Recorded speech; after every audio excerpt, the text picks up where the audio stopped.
भारत 24 के कार्यक्रम विकसित Bharat 2047 vision of new India 3.0 के मंच पर देश के उपराष्ट्रपति डॉक्टर जगदीप धनखड़ पहुंचे। भारत 24 के CEO and editor in chief doctor Jagdish Chandra ने उपराष्ट्रपति धनखड़ का स्वागत किया। डॉक्टर जगदीश चंद्र ने वाइस प्रेसिडेंट जगदीप धनखड़ को राजस्थान की गौरव और गरिमा बताया। मैन ऑफ प्रोडक्शन कहे जाने वाले डॉक्टर जगदीश चंद्र ने जगदीप धनखड़ को लेकर भी भविष्यवाणी की। भारत 24 और फर्स्ट इंडिया परिवार की ओर से मैं आज के समारोह के मुख्य अतिथि और माननीय उपराष्ट्रपति श्री जगदीप धनखड़ का हार्दिक स्वागत करता हूं। श्री धनखड़ देश के पहले ऐसे उपराष्ट्रपति हैं जो जाट समुदाय से हैं, ओबीसी से हैं, जो किसान के बेटे हैं, धरती पुत्र हैं, गूदड़ी के लाल हैं। इनकी आवाज़ राज्यसभा और उपराष्ट्रपति भवन की दीवारों के बाहर देश के खलिहान खेतों में करोड़ों किसान परिवारों में मान सम्मान और श्रद्धा के साथ सुनी जाती है। It's a moment of pride and motivation for all of us.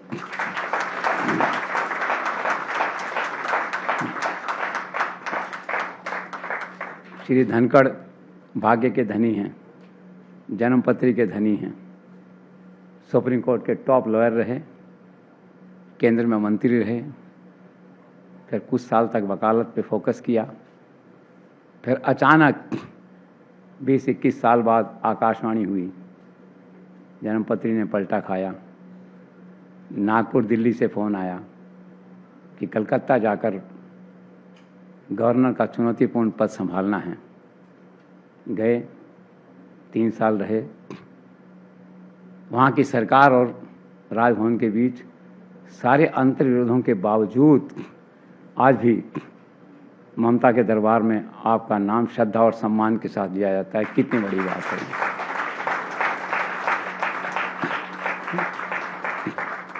फिर आकाशवाणी हुई।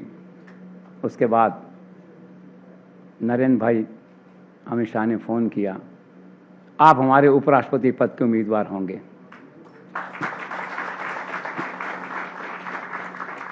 चुनाव लड़ा, 528 वोट मिले, जो 1997 के बाद से जितने भी उपराष्ट्रपति के चुनाव हुए उनमें सबसे ज़्यादा थे।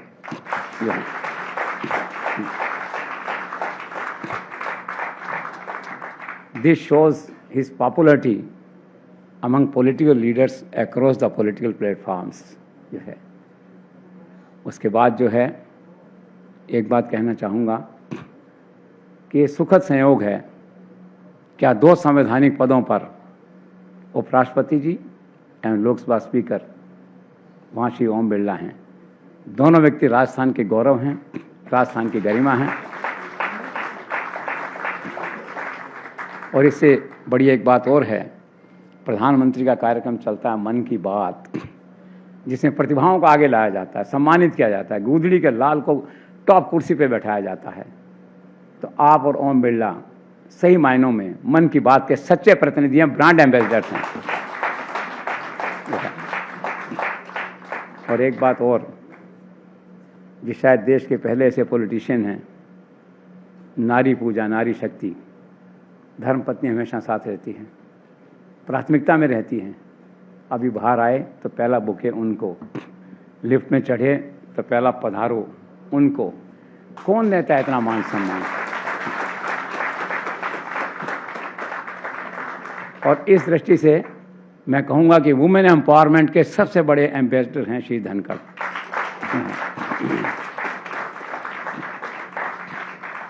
मुझे मेरी एंकर्स ने कहा कि देश के महिला समाज में श्री धनखड़ का बहुत मान सम्मान, एडमायरेशन और एप्रिसिएशन इसीलिए है कि नारी को आगे बढ़ाते हैं, धर्म पत्नी को साथ रखते हैं। मैं खुद भी इसके लिए आपको प्रणाम करता हूँ। जो है श्री धनखड़ अंग्रेजी के विद्वान हैं। झुंझुनू के एक सरकारी स्कूल में पढ़ के ऐसा लगता है ऑक्सफोर्ड की डिग्री लेकर आए हूँ। आज से 50 साल पहले मैं उन्हें, हम लोग जयपुर में रेस्टोरेंट में मिला करते थे, सामयिक विषयों पर चर्चा होती थी। विद्वता शुरू से इनकी, सरस्वती इनकी वाणी पे थी। ये जो अंग्रेजी में बोलते थे मैं चेहरे की तरफ देखता रहता था कि सरकारी स्कूल में पढ़ा व्यक्ति इतना अंग्रेजी का एक्सपर्ट कैसे। तो मन का भाव था एक दिन ज़रूर बहुत बड़े आदमी बनेंगे, बन गए। तो यह प्रतिभा ग्रास रूट टैलेंट है ना, शुरू से ही आप में है। और एक बात और अंतिम क्षणों में, जहाँ तक भारत 24 का सवाल है, हम विकसित भारत के ब्रांड एम्बेसडर्स हैं, हम विकसित भारत के प्रतिनिधि हैं, सिंबॉलिक हैं। पिछले 2 वर्षों में चैनल की लोकप्रियता का ये हाल है कि नरेंद्र मोदी सेंट्रिक हमने 26 करोड़ के मतदाता दर्शकों को जोड़ा। हमने इन 2 वर्षों में 60 जैसी शोज़ किए नरेंद्र मोदी सेंट्रिक। वो इतने पॉपुलर हैं देश में कि 26 करोड़ लोगों ने विकसित भारत का और सपना भारत 24 पे देखा। तो भारत 24 एंड विकसित Bharat, we are natural allies जिसे कहते हैं। तो कुल मिला के इन्हीं शब्दों के साथ मैं आपका स्वागत करता हूं और ये आशा करता हूं कि जन्मपत्री 2027 में एक बार फिर पलटा खाएगी, फिर आकाशवाणी होगी और शायद आपको ये फ़ोन आएगा कि राष्ट्रपति पद के उम्मीदवार आप हैं हमारे। Thank you so much.